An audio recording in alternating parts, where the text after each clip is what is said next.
Mesdames, Messieurs, bonjour et bienvenue. On la croyait classée, l'affaire dite Ségub Gate, révélée au grand jour au peuple béninois à l'ère de la rupture pour un nouveau départ. Mais en pleine instruction, un flot de réactions passe.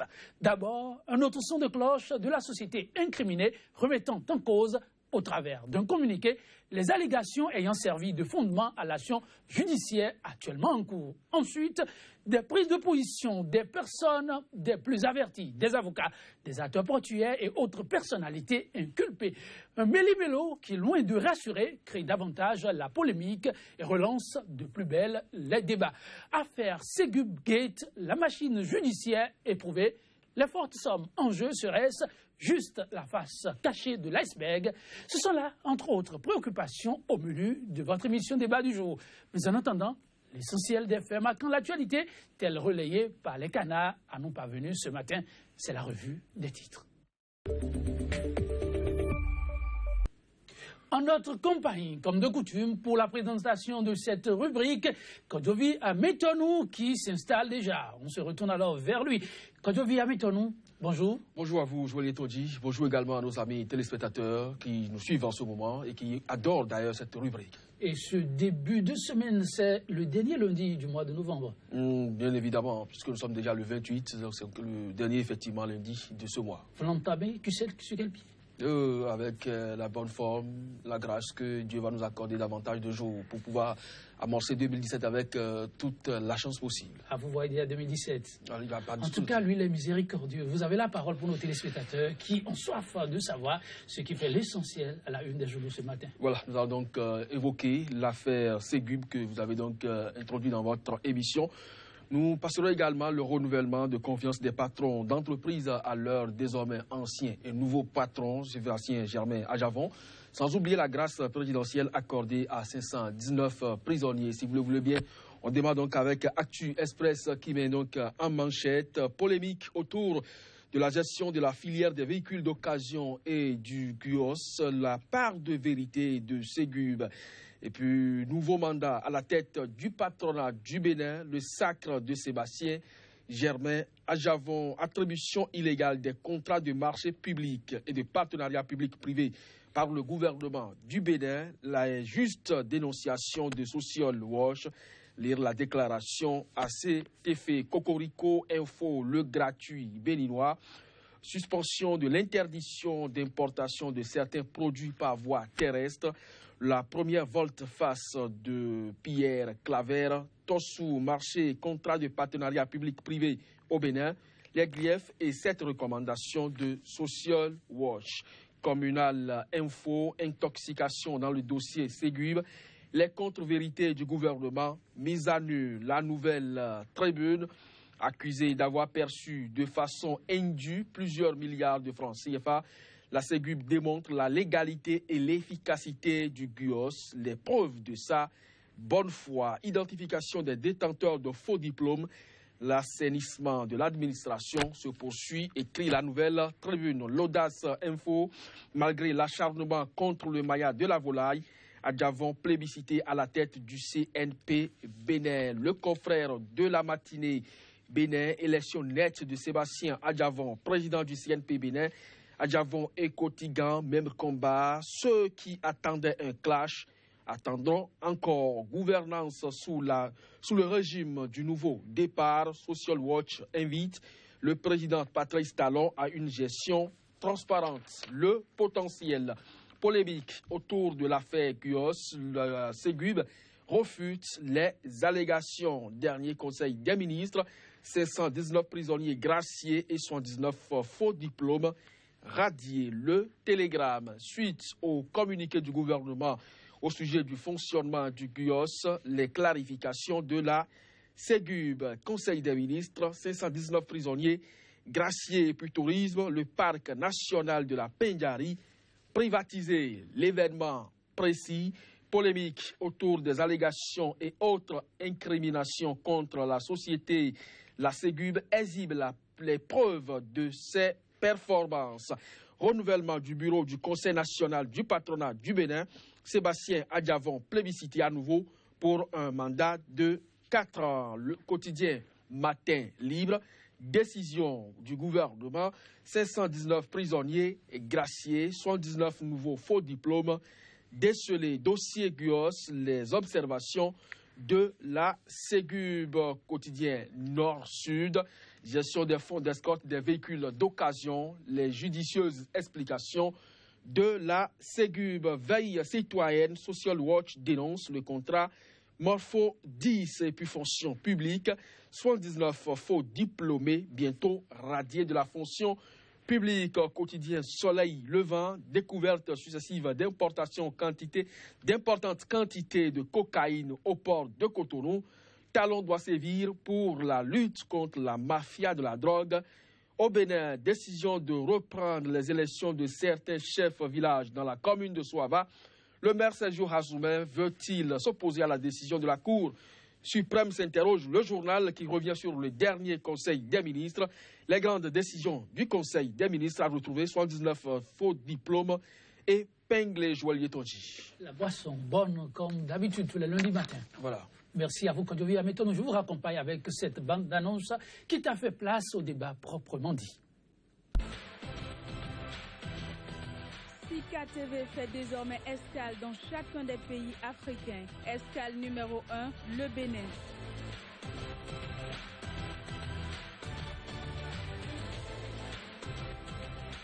Retrouvez désormais sur Sika TV votre émission 100% Bénin consacrée exclusivement à l'analyse de l'actualité au Bénin. Pendant 45 minutes, la parole sera donnée aux spécialistes de l'information et autres analystes pour décrypter l'actualité socio-économique et politique.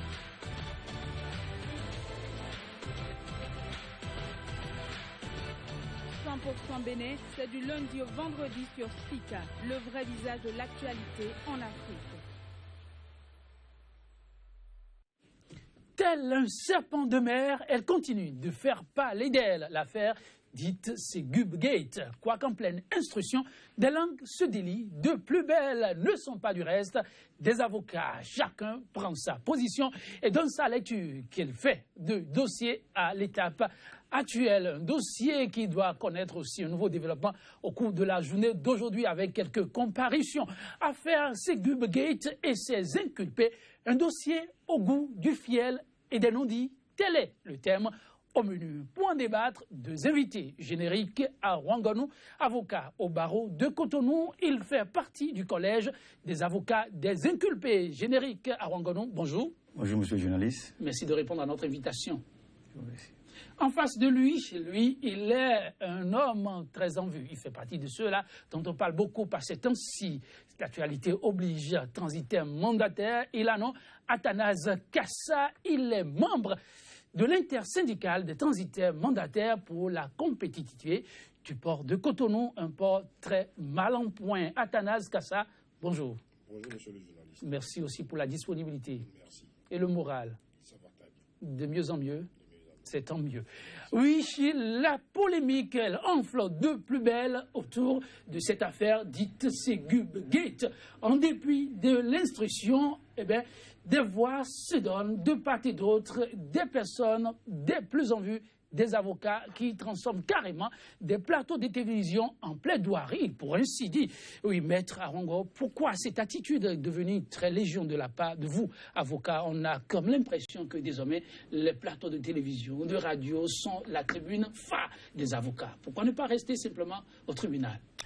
C'est vrai, et pourquoi ne pas rester au tribunal? Je comprends votre préoccupation, mais il est important, à certains moments, que nous, qui sommes les hommes de vos droits, nous qui sommes les gardiens du temple, n'est-ce pas, que nous passions de plus en plus de temps avec vous pour clarifier la situation. Parce que j'ai comme l'impression que dans ce dossier, d'ailleurs que vous avez bien fait de qualifier de Ségub Gate, que le peuple est embrigadé. C'est un combat en fait de peau de terre et de peau de fer. À cette allure-là? Ah oui, bien sûr, parce que le gouvernement a tous les moyens de communication. Le peuple est pressuré. Nos clients sont pressurés. Les droits sont violés. Et dans ces conditions-là, nous n'avons aucune autre opportunité que de créer Arros sur le bonnet. Et c'est ça que je suis venu faire sur votre plateau. Arros Sud de Baudet. Vous suivez aussi transitaire mandataire, je l'ai dit, vous êtes ce dossier. Vous avez comme l'impression qu'on se joue du peuple et des transitaires mandataires que vous êtes en l'occurrence? Merci, monsieur le journaliste. Et dans cette affaire, nous ne sommes pas... D'abord, il faut lever un certain nombre d'équivoques. Nous ne sommes pas des politiques, nous ne sommes pas des avocats non plus. C'est important de le dire. C'est important de le dire. Nous ne sommes que des acteurs portuaires. Et c'est notre filière qui a été dépouillée. Et nous demandons donc que justice soit faite. Et que cette justice-là soit globale, totale. Il ne faut pas que ça soit une justice sélective. C'est notre point de vue. Par rapport à ce dossier, il y a des non-dits. Moi, je demande au gouvernement de questionner tous ceux qui ont pris part cette filière. Qu'on ne fait pas la chasse aux sorcières, comme on a l'habitude de le dire. Qu'on ne sélectionne pas ceux qu'on doit punir et laisser un certain nombre de personnes. À l'étape actuelle, vous avez l'impression qu'on joue exactement comme vous le décrivez là, à une certaine chasse aux sorcières? Quand vous voyez la limite de l'audit, l'audit est limité. On a pris un temps limité. Sciemment, on l'a fait. Non, bon, vous n'en avez pas la preuve que c'est sciemment fait. Il y a une période qui a été délimitée et l'État, loisible à l'État de le faire comme cela a été fait, on pourra après remonter. Mais pour la période délimitée, est-ce que tout au moins là, vous êtes rassuré? Parce que vous parlez de votre gagne-pain qui est dépouillé. Est-ce que déjà, tout au moins à ce niveau, c'est rassurant ce qui se fait? Ce qui se fait ne peut être rassurant que quand c'est global. Parce que nous, on a des documents. Ce que vous venez ce matin de nous donner l'occasion d'attirer l'attention du juge sur les non-dits de cette affaire. Vous savez, l'audit, c'est un document administratif. Mais le juge n'est pas tenu de rester seulement dans le cadre de l'audit. Le juge peut aller au-delà. Et nous sommes là pour aider les juges à aller au-delà de cette affaire. Puisque on a été grugé tout le temps. Aujourd'hui, nous sommes les parents pauvres. La filière est complètement à terre. Et le gouvernement actuel est insensible à nos cris. Nous crions, nous demandons des choses, mais on est insensible. Ça fait 8 mois bientôt. Mais le gouvernement est insensible à nos cris. Nous voulons la justice totale. La justice totale, maître, pour vos clients. On a entendu dire, il y a tellement de rumeurs qui courent désormais au Bénin, on veut avoir la confirmation de votre part. Vous auriez interjeté appel à l'étape actuelle du dossier. C'est exact? C'est exact, monsieur le journaliste. Nous avons interjeté appel contre les ordonnances qui ont été rendues de contrôle judiciaire. Nous avons relevé appel contre ces ordonnances-là.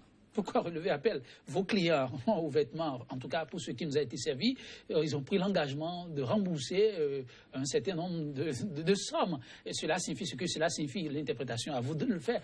Mais quand l'avocat vient interjeter appel, on ne comprend pas. Voyez-vous, dans ce dossier-là, ce qu'il faut comprendre, c'est-à-dire que nous avons été soumis à un cycle. C'est pas du droit, ça. C'est un cycle. Ça s'est passé de mercredi au jeudi jusqu'au jeudi matin à 6h45. Faites-vous clair, qu'est-ce que vous appelez cycle? Le mercredi, on sait qu'ils ont été Voilà, le mercredi. écoutés. Voilà, le mercredi, ils n'ont pas été écoutés. Ils n'ont pas été écoutés. Le mercredi, nos clients ont été invités. Ils ont fini d'être écoutés déjà. Le mercredi, ils ont été invités à la brigade économique et financière. Pour nous, c'était pour faire assurer les confrontations, pour dépouiller encore le dossier. Mais nous étions là, quand subitement, nous allons débarquer des CS.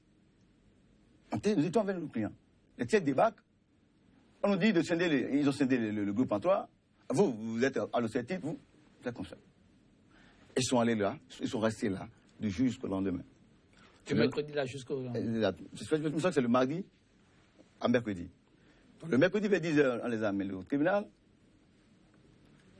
De 10h jusqu'à 18h, il n'était possible à aucun d'entre nous de dire avec précision ce qui était reproché à nos clients. Nous avons demandé véritablement à lire les PV. On a juste servi d'attendre. Donc c'est vers 18h que le juge de décision a été saisi et que le cycle que je dis judiciaire a commencé. Il a commencé la distribution des infractions. Vous, on vous reproche tantôt 1 milliard, ah non, 100 millions. Vous, on vous reproche telle chose. Pourquoi parlez-vous de distribution des infractions? Distribution. Parce que les mêmes faits ont donné lieu à moult qualifications, à moult infractions. Ce qui déjà pose problème. Voyez-vous. Et jusqu'à 23 heures, certains de nos clients ne savaient même pas encore pourquoi ils sont au tribunal. Du cabinet de décision, nous sommes allés directement devant le juge de la liberté. Ça ne devrait pas se passer comme ça. Ça ne devait pas se passer comme ça. Parce que nous n'avons pas eu les marges qu'il faut. Nous n'avons pas eu les PV. Nous ne savons même pas, quand on était devant le juge de la liberté, ce qui était reproché à nos clients. Ça ne devait pas se passer comme ça. D'ordinaire, nous avons accès au PV. D'ordinaire, nous sommes conviés à un petit débat contradictoire, n'est-ce pas, devant le juge de l'information, et avant d'aller devant le juge de la liberté. Et à cette heure-là, vers 23 heures déjà, les pères de famille qui s'étaient déjà gardés là, vers 23 heures, vous croyez que le juge ou la justice a la clairvoyance qu'il faut pour analyser les choses comme il le faut? Je ne crois pas. Vous avez l'impression que ça a été comme de la liquidation? Exactement, c'est de la liquidation et c'est ce que je qualifie de sorcellerie judiciaire. Non, pas au Bénin. Le Bénin a fait... Non, c'est de la sorcellerie judiciaire. Parce que c'est de la magie qui s'est passé. C'est tout. C'est de la magie qui s'est passé là. Donc, les consignes... Donc ce n'est pas du droit qui a été dit. Les consignes, me semble-t-il, avaient déjà été données pour que le chemin était déjà balisé. On n'avait plus de marge de manœuvre. Quand les gens disent que le client a offert de payer, que c'est la peur de leur culpabilité, non, pas du tout. Mais comment vous c'est le test qu'il a ainsi libellé. Nous nous sommes battus, évidemment, pour que ce test puisse être adopté par le législateur. Mais je me rends compte que les gens s'en servent autrement. L'esprit de ce test est carrément violé. Et comment l'esprit est voilà, violé? vous allez devant le juge de la liberté. Le paquetier, le procureur se lève. Vous devez 2 milliards à l'État béninois. Vous payez 1 milliard ou vous allez en prison. Voilà le thème. C'est comme ça s'est passé. Oui, Exactement comme ça. C'est ça. C'est l'esprit ça. Vous payez 1 milliard ou vous allez en prison. Donc les 1 milliard restants ont fait grâce à vos clients? Non. C'est que après l'instruction, s'ils étaient retenus dans le lien de l'inflation, ils paieront le reste. Dans le cas contraire, on leur restituera les cautions qu'ils ont payées. Et ce n'est pas bon pour vos clients? Non. Vous dites que ce n'est pas du droit? Non, nous l'avons fait parce qu'il y a une sorte de contrainte, voyez-vous. Quand on vous miroite, on vous dit, vous payez ou vous allez en prison. Le choix est vite fait. Le choix est vite fait, chef journaliste, le choix est vite fait. Ils sont tenus de payer. On n'avait aucune marge de manœuvre. Voilà, en fait, ce qui s'est passé. Mais ce qui fait à croire, vous faites à croire au peuple que parce qu'ils auraient payé ces cautions, c'est s'ils reconnaissent leur culpabilité. Ce n'est pas comme ça. C'est la loi qui l'a défini ainsi. Nous ne pouvons pas faire autrement, n'est-ce pas? La liberté, elle est très chère, vous savez bien. Surtout ce qui se passe dans nos prisons ici, voyez-vous. Voilà ce qui s'est passé en fait.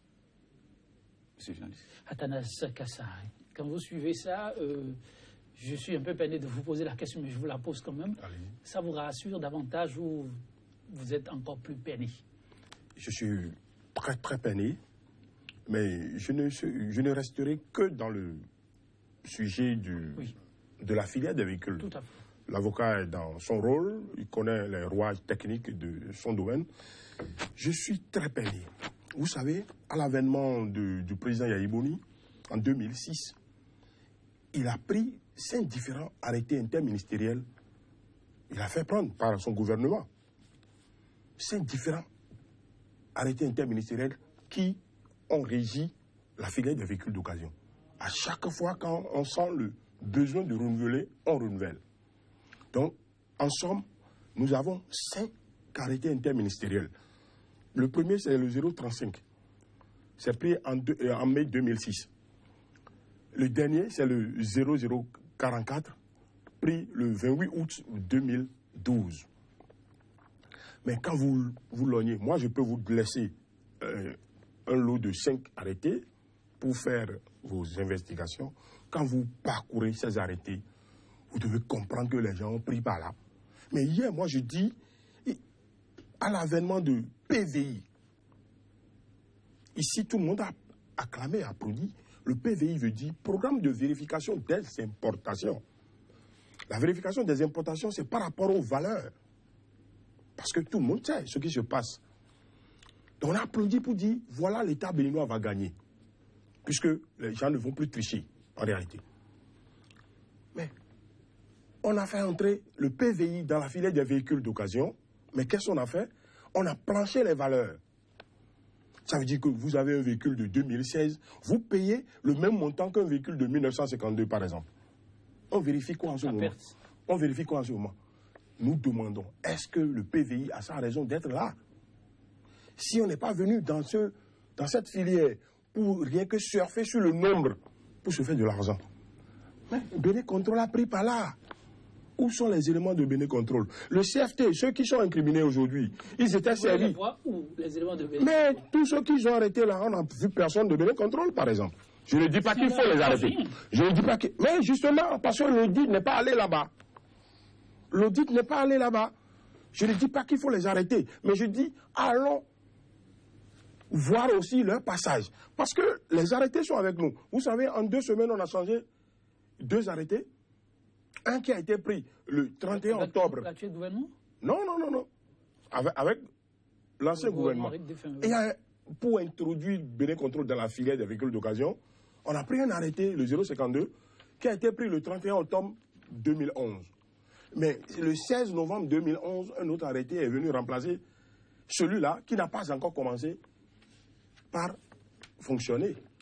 Mais nous demandons au juge d'aller voir aussi un peu ça là. Le CFT qui faisait le dispatching de ceux-là, c'est le CFT qui faisait le dispatching de ceux qu'on incrimine aujourd'hui. Je ne suis pas là pour les défendre, je ne suis pas avocat. Je l'ai dit au préalable. Mais je dis, à travers les arrêtés, on a inscrit 1500 francs pour une commission dirigée par des éminentes personnalités. Cela, on doit aller les chercher aussi. Commission de suivi, mais quand j'ai vu le maire Bédan, on lui a reproché éco-développement, je pense bien, parce qu'il prend éco-développement 1000 francs. Mais ceux qui prennent 1500, pourquoi on ne peut pas les interpeller? Il faut leur demander, mais qu'est-ce qu'ils en ont fait? Si le suivi était fait en son temps, monsieur le journaliste, on n'en serait pas là. Mais on a prévu 1500 francs par véhicule. À l'époque, nous faisons au minimum 30 000 véhicules par mois. Vous voulez dire que c'est le voleur qui crie au voleur? Mais je dis, on a un gardien et on vient voler, on ne pose aucune question au gardien. On va chercher... Donc l'État doit revoir sa copie? Il doit revoir. Et dites-vous, il y a des gens qui ont servi le président Iboni qui sont là aujourd'hui. Ils savent de quoi nous parlons. Et nous, on n'a pas peur. Ce que je détiens, ce n'est pas moi seul qui le détient. Il y a beaucoup. D'abord, on a écrit à des institutions. On a alerté les gens. Parce que nous, on n'a pas peur. Aujourd'hui, on ne vit que de ça. Vous avez l'impression que le gouvernement, c'est là où il faut taper, mais tape ailleurs aussi? Oui, je vous avais dit que c'était un combat de pot de fer contre pot de terre. Dans ce dossier, comme nous l'avons affirmé, le gouvernement, l'État, laisse la proie pour l'ombre. Et comme l'a dit mon ami, mon invité, dans ce dossier-là, le gouvernement ne fait rien d'autre que d'instrumentaliser la justice. Est-ce qu'on peut instrumentaliser? Vous êtes un acteur judiciaire. Heureusement. Est-ce que l'État, à l'étape actuelle, au Bénin, peut instrumentaliser la justice? C'est tentative. Donc une tentative d'instrumentalisation. Mais heureusement que nous sommes là. Nous sommes les gardiens du temps. Nous sommes là. Pour maintenir l'équilibre. Nous sommes là. Donc, c'est un dossier dont le gouvernement se sert pour un règlement politique. Il n'y a rien d'autre à dire. Vous voyez des casquettes politiques derrière ceux-là qu'on a interpellés? Je vais vous l'expliquer. Comme l'a dit mon ami, je suis venu également avec les arrêtés. Parce que tout se fait à base de quelque chose. Je suis venu avec les arrêtés. Comme nous avons du temps, l'arrêté 52, le 31 octobre, je vais vous lire quelques articles sur cet arrêté-là. L'article 2 dit quoi? L'ensemble des formalités de transit, à l'exception de la déclaration en douane, est opéré auprès du centre de formalités de transit des véhicules d'occasion 6 à Béné-Contrôle SA. L'article 4 dit, les autres frais sont reversés à la douane pour le compte toujours du centre de formalité de transit des véhicules d'occasion de Bénin-Contrôle SA qui procède, je voudrais que vous soyez attentif à ce mot, qui procède à leur répartition aux différents bénéficiaires. Les différents bénéficiaires dont parle cet arrêté ne sont d'autres que nos clients qui sont poursuivis actuellement. Et lorsque vous prenez la grille des tarifs, qu'est-ce que le centre de formalité des véhicules, quels sont les frais perçus à distribuer? Ce n'est autre chose que la sécurisation des parcs, corridors et transferts, nos clients sont poursuivis pour ça maintenant. Oh, c'est écrit, qui peut percevoir? Voilà. Visite technique, les pauvres directeurs du Centre national de sécurité routière, qui n'ont été que directeurs, ils sont poursuivis pour 1 milliard et quelques. Vous savez, et au Bénin, c'est dommage, le crédit ne coûte plus. Assurance qu'on voyage, frais de PAC de regroupement de départ, aménagement, entretien, sécurité. Voilà, tous ces frais-là, c'est entre autres choses, hein, c'est long. Ces frais sont centralisés par le CFT qui les distribuait. Ça, c'est au regard de l'arrêté 52. Donc le CFT, Bénin Contrôle, ont géré. De la même façon. Le CFT et Bénin Contrôle ont géré de la même façon. Jusqu'à l'avènement, ça veut dire que c'est l'arrêté là, 52, qui a consacré le Bénin Contrôle, l'intervention de Bénin Contrôle dans le secteur portuaire. Et c'est l'arrêté 44, dont parle mon ami, qui a sonné le glas de ces activités. Voyez-vous? Et cet arrêté est du 28 août 2012 et est rendu applicable à partir du 1er mars 2012. Et quand vous prenez l'arrêté 44, le gouvernement de Yahya Ibouni n'a rien changé d'autre, n'a rien changé, à part les tarifs, n'a rien changé d'autre. On a juste enlevé ici. Donc exactement ce qui se faisait on a juste enlevé CFT qu'on a remplacé par Ségub. Ce n'est que ça. Bon, si ce n'est pas une vengeance, si ce n'est pas une vengeance, de quel droit pourrait-on, comme l'a dit mon ami, cibler dans le temps la poursuite? Pourquoi avoir dit que les poursuites doivent commencer à partir de 2012? Ça veut dire que les poursuites doivent commencer au moment où ils n'intervenaient plus. Ça, ce n'est pas une justice, ça. C'est vraiment l'avocat qui parle? Oui, ce n'est pas une justice.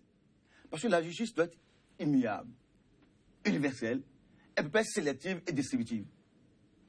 Et mieux, au nombre même, parce qu'il y a une trentaine de clients, au nombre même de ceux qui ont participé à ces activités, de quel droit, dans la même période d'abord, on a ciblé une période, ce qu'on crimine déjà, mais dans cette même période, il y a des gens qui sont intouchables, dans cette même période. C'est plus de la justice, ça. Vous êtes sérieux en me disant? Je suis très sérieux. On n'a pas fait appel à tous ceux-là qui sont intervenus au cours de cette période-là? Mieux, ceux qui ont été gardés à vue, j'aime pas trop ce terme, se garder à vue, n'ont pas subi également le même traitement. Voyez-vous, de mardi au mercredi. Quand on est gardé à vue, il y a un traitement? Non, je parle de tous ceux qui sont poursuivis. Tout à fait. Il y a un lot qu'on a gardé, on a laissé rentrer d'autres personnes. Si on a peur, vous êtes homme de droit, quand on a peur que quelqu'un, on n'a pas les garanties suffisantes de le retrouver, il faut forcément garder la personne. C'est vous qui le dites? Je suis entièrement d'accord. Voilà. Mais si on opte de garder de pauvres citoyens, il faut que tout le monde soit gardé dans les mêmes conditions. Ceux qui sont rentrés, pourquoi les lettres sont laissées rentrer? C'est pour dire que ce dossier, le peuple doit faire attention. C'est un dossier qui n'a pas encore dit révéler tous ces aspects. Le peuple doit faire très attention parce que je trouve que nous avons au pays des choses plus sérieuses à faire que d'agiter. Mais attendez, il s'agit de plusieurs millions de francs CFA qui sont... Ah, c'est des milliards. Ah, vous êtes l'acteur directement concerné, c'est des milliards. Et quand c'est comme ça, il faut quelqu'un pour faire le ménage. Moi, je félicite même ce gouvernement d'avoir commencé le ménage, mais ça va rattraper des hommes insoupçonnables. Je félicite qu'il commence par le faire, parce que nous, on a toujours... Déjà, le 15 novembre 2012, nous, on a déjà dénoncé cette affaire. 15 novembre 2012. Donc votre voix n'a pas été suffisamment audible. Voilà, on l'avait déjà dénoncé, mais personne ne nous avait écouté. Mais aujourd'hui, je suis content parce que je sais que la justice béninoise, elle est libre, je pense bien. Elle ira... C'est-à-dire au-delà de ce qu'on lui a donné comme audit. La justice, elle ira loin. Parce que, je dis, si j'ai pris l'exemple du maire de Sémépouji, par exemple. S'il a été interpellé, c'est par rapport à l'éco-développement.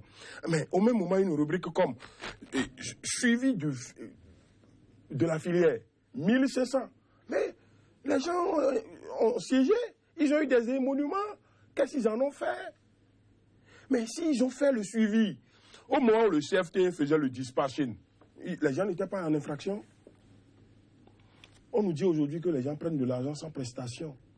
Mais s'il y a le suivi, on ne doit pas continuer à leur donner de l'argent. Mais ceux qui ont pris ces émoluments-là, il faut les interpeller.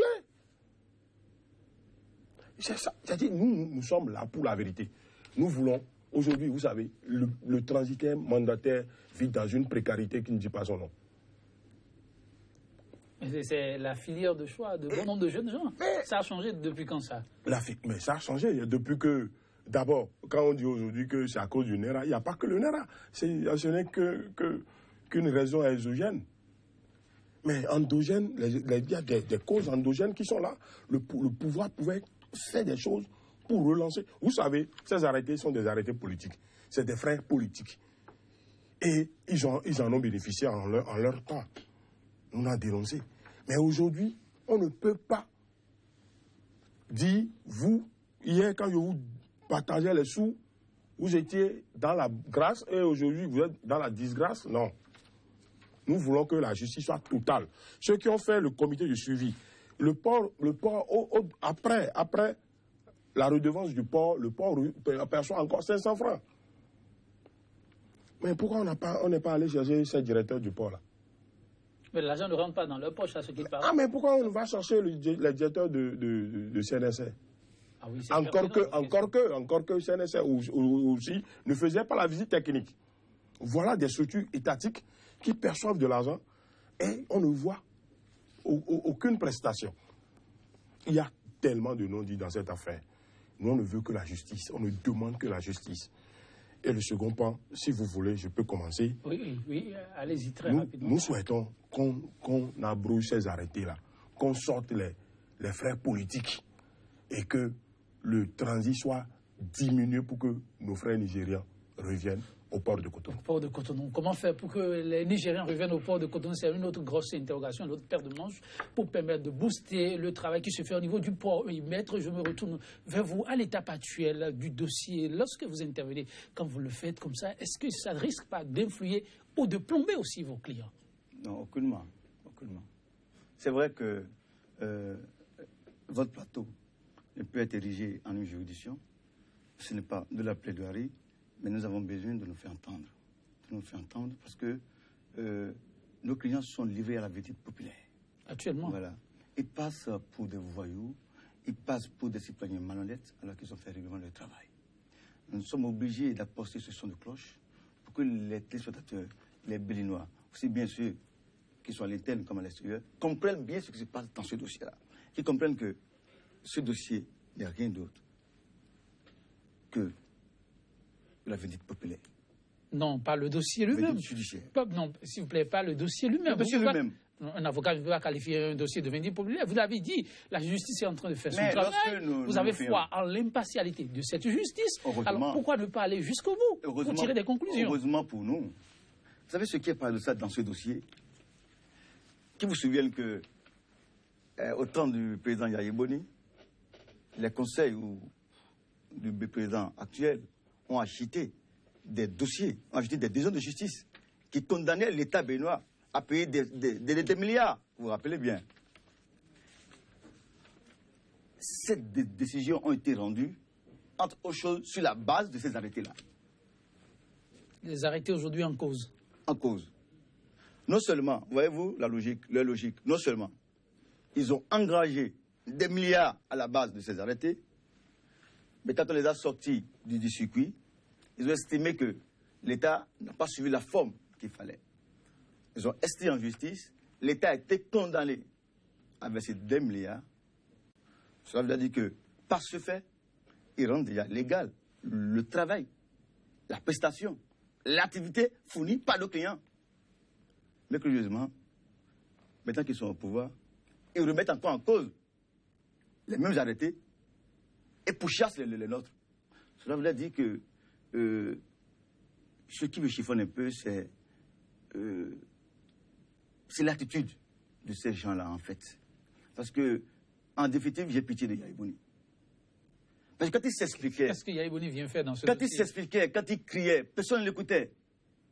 Parce que nous disons que non, c'est une amitié qui doit gérer leur amitié là-bas.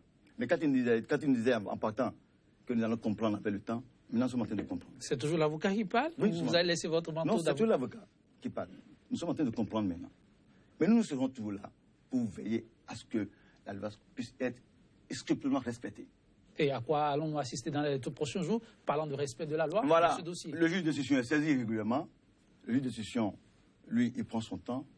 Il peut, comme l'a dit mon ami, ordonner toutes sortes d'expertises tendant à clarifier la situation. Et nous écoutera mieux, loin du bruit. Parce que dans les journaux, le client sont déjà condamnés, voyez-vous. Il nous écoutera. Vous voulez dire que c'est la presse qui a condamné vos clients? Oui, déjà. Puisque déjà le matin là même, on fait dire à la presse que nos clients doivent payer ou doivent aller là en prison. Déjà la presse l'avait déjà annoncé. Et ça n'a pas raté quand on est allé au tribunal. Voyez-vous, il faut comprendre déjà ce qui se passe. Donc le juge de l'instruction prendra le calme qu'il faut, fera son instruction dans la sérénité. Nous lui avons donné du travail, il y a des cartons de 2 pièces à dépouiller, à scruter. J'espère qu'il aura le temps pour le faire. Nous sommes là simplement pour que tout aille pour le mieux. Et l'incidence de l'appel que vous avez eu à interjeter dans ce dossier donne quoi? Non, l'appel ne bloque pas l'instruction. Nous avons relevé l'appel sur le seul aspect de la liberté. Donc le dossier reste encore entier au niveau du cabinet d'instruction. Nous avons relevé l'appel pour permettre à nos clients d'aller et de venir normalement. Pour permettre à ces honnêtes citoyens de vaquer régulièrement. Il fallait qualifier d'honnêtes citoyens sans attendre le verdict final? Si vous refutez qui sont d'honnêtes citoyens, vous voulez dire alors que... Je ne refute pas, je pose des questions. Vous voulez dire alors que les membres du gouvernement ne sont pas d'honnêtes citoyens? Ah non, on veut comprendre. Puisque nous sommes liés par les mêmes arrêtés. Pourquoi pas à partir des mêmes arrêtés? D'autres seront de bons citoyens et d'autres seront de mauvais citoyens. Qu'on rétablit la légalité. Voilà. Athanase, oui, on n'est pas vraiment sorti de l'auberge avec le développement fait par l'avocat. Et sur ce fait, vous espérez voir vraiment la filière comme vous le souhaitez renaître de sitôt de ces cendres ou on est parti encore pour de longues années? Là, la question est très pertinente. Ça dépendra du bon vouloir du gouvernement. Encore le gouvernement? Oui, parce qu'ils sont à la commande, c'est eux. Nous, on ne fait que des propositions. On ne peut que le faire. On ne peut que les faire plutôt. On leur a demandé de revoir l'arrêté. S'ils baissent aujourd'hui le tarif, les gens vont revenir. Vous imaginez, aujourd'hui, nous avons 3 différents anciens ministres des Finances au gouvernement. Ceux qui connaissent de ces arrêtés. C'est-à-dire ils connaissent comment nous fonctionnons dans la filière. Pour dire quoi? Je veux faire allusion au bon retour. Vous savez, c'est des opérateurs économiques qui sont là aujourd'hui et 3 anciens ministres des Finances qui sont au gouvernement et qui savent que pour les véhicules qui vont sur les pays de l'Interland, que nous déposons des cautions. Depuis qu'ils sont là, on n'a pas eu nos cautions. Difficilement, nos enfants ont commencé l'école. Alors que la caution, on l'injecte dedans pour tourner la machine. Parce que quand tu demandes aux Nigériens de te payer l'argent, il va dire le port de Cotonou est cher. Je vais à Lomé. Donc il faut que le transitaire débourse la caution. C'était entre-temps et que ça a changé. Mais ils ont bloqué sous prétexte qu'il y a eu des faux. Je leur concède ça. Mais tout le monde, tout ne peut pas être faux. Mais vous savez, il y a 2 tomates pourries dans le panier, c'est vite arrivé. Mais à partir de cet instant, on met une commission, on fait les enquêtes. Ils ont fait les enquêtes, ils sont allés au Niger. Le directeur des douanes du Niger a envoyé une correspondance. Mais pourtant, ils ne nous payent pas nos sous. Le système est bloqué aujourd'hui. Avec la correspondance, il devrait vous payer vos sous. L'État, ils ont pris 45 jours ici pour faire une commission et rapidement déposer les rapports. C'est vrai. Mais pourquoi 8 jours après et 8 mois, nous sommes là sans avoir nos cautions? Quelle est cette volonté? Vous en doutez? Non, vraiment. Le gouvernement, seul ce gouvernement, d'abord, ceux qui sont là aujourd'hui connaissent la filière. S'ils ont la volonté de résister la filière, ils vont le faire. Athanase, pour ce dossier, on peut, dans les tout prochains jours, espérer passer à autre chose où on est parti vraiment pour retenir l'attention du peuple béninois des mois durant, pourquoi pas des années durant? Non, c'est clair, ce dossier, nous sommes en institution, est parti pour des mois et des années durant.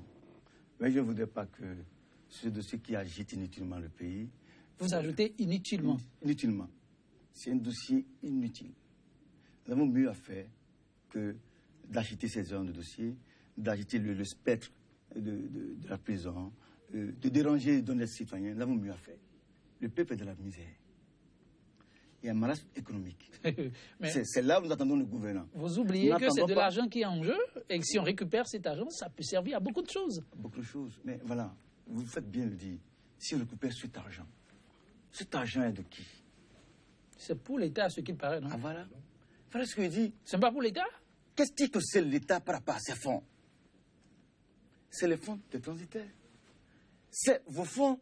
C'est sur nos fonds. Toutes les fois que vous achetez un véhicule, votre fonds est déjà compris. Parce que tu as arrêté là.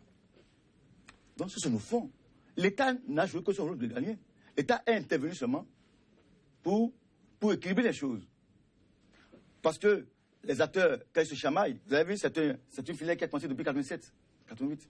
Au fur et à mesure, l'État dit, l'autre dit, ah, moi j'ai les packs. L'autre dit, chacun donnait le montant qu'il voulait. Tantôt c'est 10 000, tantôt. L'État dit, non, c'est la pagaille.